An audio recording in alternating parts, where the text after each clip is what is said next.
व्यवस्था विवरण की पुस्तक के हमारे अध्ययन में आपका स्वागत है। यह पाठ पुस्तक और इसकी ऐतिहासिक परिस्थिति का परिचय देगा। व्यवस्था विवरण शब्द का अर्थ है व्यवस्था का पुनर्कथन या पुनरावृत्ति। व्यवस्था विवरण की पुस्तक व्यवस्था की पुनरावृत्ति है, लेकिन जंगल में दूसरी पीढ़ी के इजरायलियों के लिए कुछ अतिरिक्त विशेष अनुप्रयोगों के साथ। गिनती में मिस्र से मुक्त किए गए इजरायलियों की पहली पीढ़ी अपने अविश्वास और भरोसे की कमी के कारण जंगल में मर जाती है। अब उनके बच्चे यरदन नदी को पार करने वाले हैं और कनान देश, प्रतिज्ञात देश में प्रवेश करने वाले हैं। यरदन नदी को पार करने और कनान पर आक्रमण करने से पहले व्यवस्था विवरण उन महान उपदेशों को दर्ज करता है जो मूसा ने उन्हें दिए थे। यह पुनरावृत्ति बहुत महत्वपूर्ण है क्योंकि इसे सुनने वाला प्रत्येक व्यक्ति कम से कम 20 वर्ष से कम उम्र का था जब मूसा ने पहली बार व्यवस्था दी थी। उनमें से कुछ बच्चे रहे होंगे।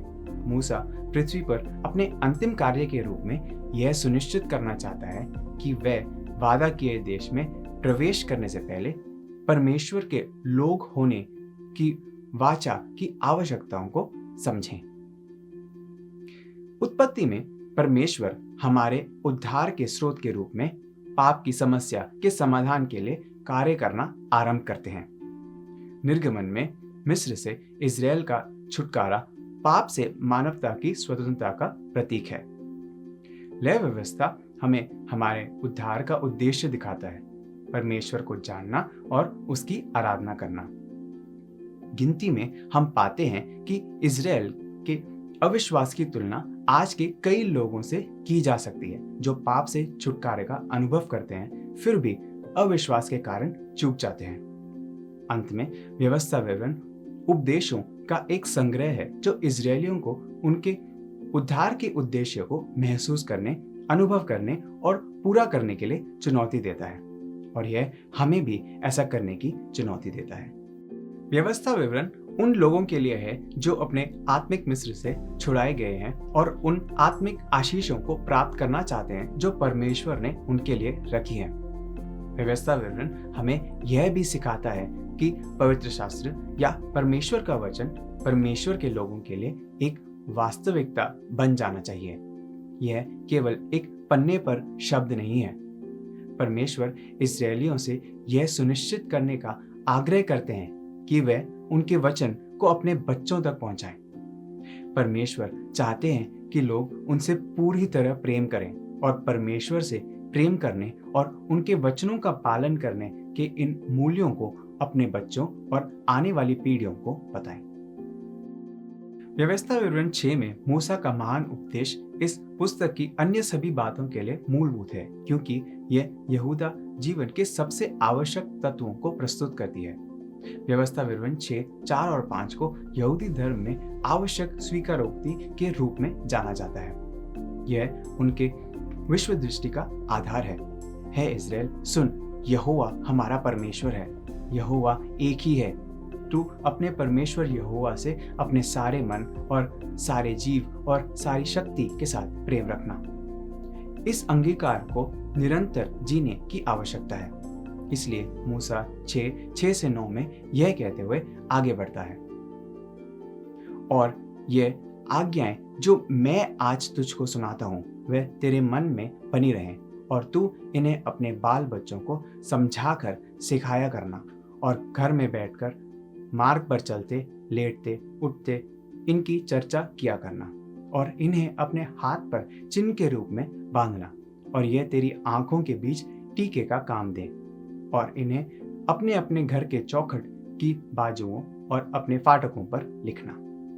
यरदन पार करने और कनान पर आक्रमण करने से ठीक पहले मूसा इन लोगों से कह रहा था कि परमेश्वर ने उन्हें ऐसे लोग होने के लिए बुलाया है जो अपने पूरे अस्तित्व से उनसे प्रेम करते हैं। परमेश्वर चाहते हैं कि उनके बच्चे एक ऐसी पीढ़ी बने जो अपने सारे हृदय, प्राण और शक्ति से परमेश्वर से प्रेम करें, और यह संभव हो सके इसके लिए उन्हें भी उनके वचन से प्रेम करना चाहिए, उनके वचन को जानना चाहिए और उनके वचन का पालन करना चाहिए।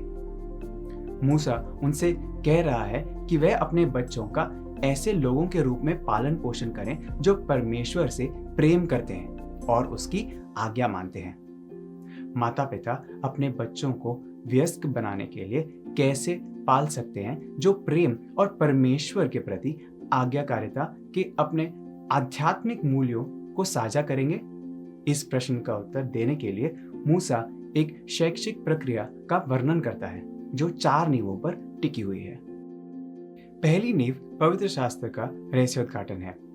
मूसा सिखाता है कि सभी शिक्षा का आधार परमेश्वर का वचन है। परमेश्वर निरपेक्ष है और निरपेक्ष परमेश्वर जो कुछ भी कहते हैं वह निरपेक्ष है। यह सच है और यह निर्विवाद है। इसलिए यदि एक पूर्ण परमेश्वर एक पूर्ण शब्द देता है तो उसमें बच्चों को सिखाने के लिए सत्य होना चाहिए। परिणाम निरपेक्ष अच्छे या बुरे होते हैं, इसलिए कुछ नैतिक विकल्प होने चाहिए जो हर बच्चे को बनाने पड़ते हैं। माता पिता को उन्हें वह निरपेक्षता सिखानी चाहिए जैसे कि उनकी आत्मा ही उन पर निर्भर है, क्योंकि उनकी आत्मा उन पर निर्भर है। यदि हम मूसा की कही गई बातों की सच्चाई को स्वीकार करते हैं तो हमें अपने बच्चों के पालन पोषण के प्रति अपना दृष्टिकोण बदलना चाहिए। बच्चों को यह सिखाया जाना चाहिए कि परमेश्वर के चरित्र के आधार पर क्या सही है और क्या गलत, और ये वह सत्य होने चाहिए जिन्हें हम पवित्र शास्त्र में पाते हैं। हमारे बच्चों को दुनिया के झूठे मानकों पर नहीं पालना चाहिए। एक दूसरा आधार जिम्मेदारी है। बच्चों के पालन पोषण की जिम्मेदारी किसकी है? हम उस प्रश्न का उत्तर एक प्रश्न के साथ दे सकते हैं। बड़े होने पर वह किसके साथ सबसे अधिक समय व्यतीत करेंगे? सबसे अधिक शिक्षित कौन कर रहा है? पश्चिमी संस्कृतियों में अधिकांश शैक्षणिक संस्थान सरकार द्वारा पब्लिक स्कूलों के रूप में चलाए जाते हैं। 6 वर्ष की आयु से बच्चे प्रतिदिन लगभग 8 घंटे सरकार के लिए काम करने वालों लोगों द्वारा पढ़ाई जाने में व्यतीत करते हैं। हमारी कई कलीसियाओं में संडे स्कूल होते हैं जहां बच्चों को सप्ताह में 1 या 2 घंटे के लिए सिखाया जाता है कि वह परमेश्वर से प्रेम करें और उनके वचन को जानें और उनका पालन करें।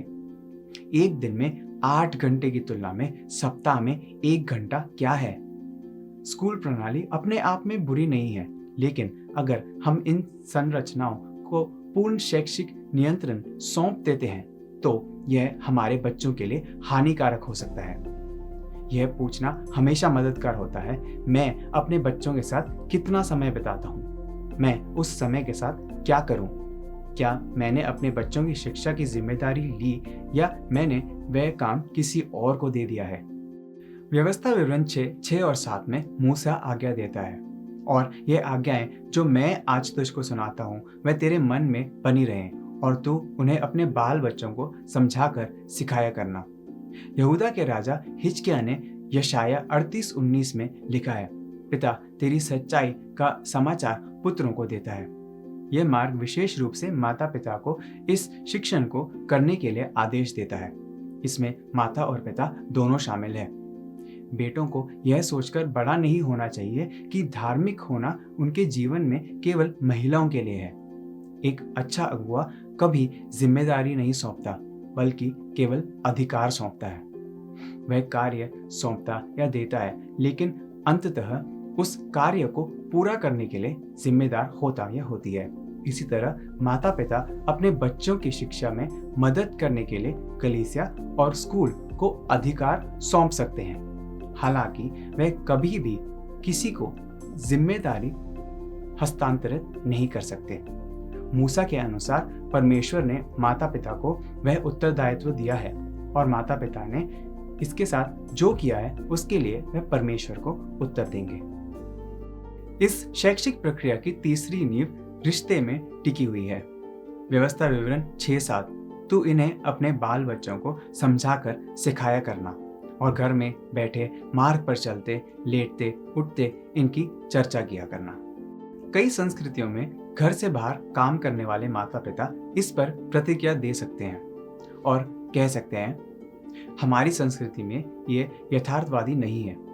जब वह बैठते हैं या बिस्तर पर जाते हैं तो मैं हमेशा उनके साथ नहीं होता। मेरे पास हमेशा उनके साथ घर में बैठने या उन्हें अपने साथ कहीं भी ले जाने का समय नहीं होता। कभी कभी हम अपनी संस्कृति और पवित्र शास्त्र की उल्टे क्रम में व्याख्या करने की गलती करते हैं। हमारी संस्कृति को परमेश्वर के वचन का न्याय नहीं करना चाहिए, परंतु परमेश्वर के वचन को हमारी संस्कृति का न्याय करना चाहिए। परमेश्वर का वचन कह रहा है कि माता पिता को अपने बच्चों के साथ एक रिश्ता रखना चाहिए। इसका अर्थ हो सकता है कि परमेश्वर और अपने बच्चों के प्रति इस उत्तरदायित्व को पूरा करने के लिए अपने दैनिक जीवन में कुछ गंभीर परिवर्तन करना। याद रखें, यह परमेश्वर द्वारा निर्धारित एक मानक है और केवल इसलिए कि वे हमसे प्यार करते हैं और चाहते हैं कि हम उन्हें जानें। एक और बहाना कुछ लोग अक्सर देते हैं कि उनके और उनके बच्चों के बीच एक पीढ़ीगत अंतर है। यह तब अधिक बाधा प्रतीत होता है जब उनके बच्चे छोटे होने के बजाय बड़े हो जाते हैं। हालांकि समस्या आमतौर पर एक पीढ़ी का अंतर नहीं है, बल्कि एक रिश्ते का अंतर है। यहाँ मूसा द्वारा वर्णित पोषण को लागू करना और अपने बच्चों के साथ संबंध न रखना दुर्लभ होगा। संबंध इस प्रक्रिया का एक महत्वपूर्ण हिस्सा है। जीवन में व्यस्त होना आसान है, लेकिन कई माता पिता अपने बच्चों के युवा प्रारंभिक वर्षों के दौरान उनके साथ बिताए समय के महत्व को कम आंकते हैं। इस उदाहरण पर विचार करें। एक रात एक छोटा लड़का एक चित्र के साथ घर आया जो उसने बनाया था। उसकी माँ ने पिता को प्रोत्साहित किया कि वह केवल ये ना पूछे ये क्या है, परंतु ये कहना मुझे इसके बारे में बताओ। तो पिता ने कहा, मुझे इस तस्वीर के बारे में बताओ बेटा। उन्होंने कहा, ठीक है। शिक्षक ने हमें अपने पूरे जीवन में हमारे साथ हुई सबसे बड़ी चीज को चित्रित करने के लिए कहा। यही मैंने बनाया है। कुछ महीने पहले पिता जॉगिंग करके जा रहे थे और अपने बेटे और बेटी को साथ ले गए। जैसे ही पिता इस इमारत के चारों ओर टहल रहा था, बच्चा बैठ गया और गिनने लगा कि वह कितनी बार घूमा। अब इस पूरे समय के बाद जब लड़के के शिक्षक ने उसे अब तक की सबसे बड़ी चीज की तस्वीर बनाने के लिए कहा, तो उसने अपने पापा की जॉगिंग की और वह और उसकी बहन बैठकर गिन रहे थे कि वह कितनी दूर दौड़ा, इसकी तस्वीर बनाई। जो बात पिता को बहुत छोटी लगती थी, वही बेटे के लिए इतनी बड़ी बात थी। और क्या कभी किसी को पता चलता? अपने बच्चों के साथ समय बिताने के लिए मूसा के शब्दों से प्रोत्साहित हों। उन्हें अपने उद्देश्य के लिए एक बाधा के रूप में देखने के प्रलोभन का विरोध करें और इसके बजाय खुद को याद दिलाएं कि वह आपका उद्देश्य है। मात्रा के बिना कोई गुणवत्ता समय नहीं है। चौथी नींव जिस पर यह शैक्षिक प्रक्रिया टिकी हुई है, वह वास्तविकता है। व्यवस्था विवरण 6:5-7 में मूसा कहता है, तू अपने परमेश्वर यहोवा से अपने सारे मन और सारे जीव और सारी शक्ति के साथ प्रेम रखना, और ये आज्ञाएं जो मैं आज तुझको सुनाता हूँ वह तेरे मन में बनी रहें, और तू इन्हें अपने बाल बच्चों को समझाकर सिखाया करना, और घर में बैठे, मार्ग में चलते, लेटते उठते इनकी चर्चा किया करना। माता पिता के लिए अपने बच्चों को मूल्यों के बारे में सिखाने का सबसे प्रभावशाली तरीका उन्हें अपने कार्यों में जीना है, न कि केवल उनके बारे में व्याख्यान देना। चर्चा के माध्यम से पढ़ाना अभी भी अच्छा है, लेकिन हम जो करते हैं उससे हमारे वास्तविक मूल्य व्यक्त होते हैं। हमारे बच्चे हमें ध्यान से देखते हैं और वे हमारे पाखंड को देखते हैं। हम उन्हें बेवकूफ नहीं बना सकते। मत्ती 6:21 में यीशु कहते हैं, क्योंकि जहाँ तेरा धन है वहाँ तेरा मन भी लगा रहेगा। हम अपना समय, पैसा और ऊर्जा कैसे खर्च करते हैं, यह हमारे शब्दों से कहीं अधिक हमारे मूल्यों को हमारे बच्चों को दिखाता है। उदाहरण के तौर पर एक और कहानी पर विचार करें। एक पिता बेहद व्यस्त था। एक पादरी के रूप में 14 घंटे हर दिन लगा रहता था। एक सुबह जब वह शेव कर रहा था, उसकी 18 महीने की बेटी उसके पास आई और उसे अपनी टोपी थमा दी। उसने दोषी महसूस किया, जैसा कि वह कह रही है, तुम बस कुछ ऐसे आदमी हो जो अपना रेजर पकड़ लेते हो, शेव करते हो, अपनी टोपी लगाते हो और चले जाते हो। तो आगे बढ़ो और जाओ, यह तुम्हारी टोपी है। उस दिन के बाद उसने और अधिक उपस्थिति रखने की कोशिश की और कार्यों में पूरी तरह से व्यस्त नहीं हुआ। लेकिन जल्द ही काम के प्रति उसकी प्रतिबद्धता फिर से हावी हो गई और उन्होंने कई और वर्षों तक कठिन दिनों के काम करना जारी रखा। 2 दशक बाद बेटी अपने खुद के जबरदस्त अनुसूची का पालन कर रही थी। नतीजतन उसे गंभीर सिरदर्द होने लगा। पिता ने उसके व्यस्त कार्यक्रम को बदलने के बारे में उससे बात करने, इस समस्या को ठीक करने में मदद करने की कोशिश की। उसे बताया कि अधिक काम करना उसके स्वास्थ्य के लिए हानिकारक है और उसके जीवन में महत्वपूर्ण रिश्तों के लिए हानिकारक है। बिना रुके उसने कहा, पापा, मैंने आपसे सीखा है। मैं इतने सालों से आपको देख रही हूँ। आप सुबह 5 बजे उठते थे और फिर निकल जाते थे। क्या आप देखते हैं कि क्या हुआ? यह कहानी एक महत्वपूर्ण सबक को बहुत अच्छी तरह प्रदर्शित करती है। मूल्यों के बारे में पिता की बातचीत व्यर्थ थी। पिता के कार्यों ने उनकी सलाह से कहीं अधिक संचार किया था। हमारा जीवन हमारे बच्चों के अनुसरण के लिए आदर्श है। आप किस तरह के प्रेरणा स्रोत होंगे? यदि आपके बच्चे नहीं हैं, तब भी मूसा का सबक आपके लिए मायने रखता है। आप इन समान सिद्धांतों को उन पुरुषों और महिलाओं पर लागू कर सकते हैं जिन्हें आप सलाह देते हैं। आप जैविक संबंध के बिना पिता या माता के रूप में कार्य कर सकते हैं। यह शिष्यता नामक एक सुंदर चीज है। जैसे हम समाप्त करते हैं, मूसा के प्रेरित शब्दों को अपने हृदय में बसने दें। व्यवस्था विवरण ने मूसा की आज्ञाओं के अनुसार अपने बच्चों को शिक्षित करने के लिए माता पिता और गुरु के रूप में समय निकालें। उन्हें परमेश्वर के वचन के प्रकटीकरण से घेरें। उन्हें परमेश्वर से प्रेम करना सिखाने की जिम्मेदारी लें। उनके साथ समय बिताकर उनके साथ स्वस्थ संबंध विकसित करें और जानें कि आपके जीवन की वास्तविकता आपके शब्दों से भी अधिक महत्वपूर्ण है। यह आपके और आपके बच्चों के लिए परमेश्वर की इच्छा है और यह आप में से प्रत्येक के लिए सत्य है, चाहे आप भौतिक माता पिता हों या आध्यात्मिक माता पिता।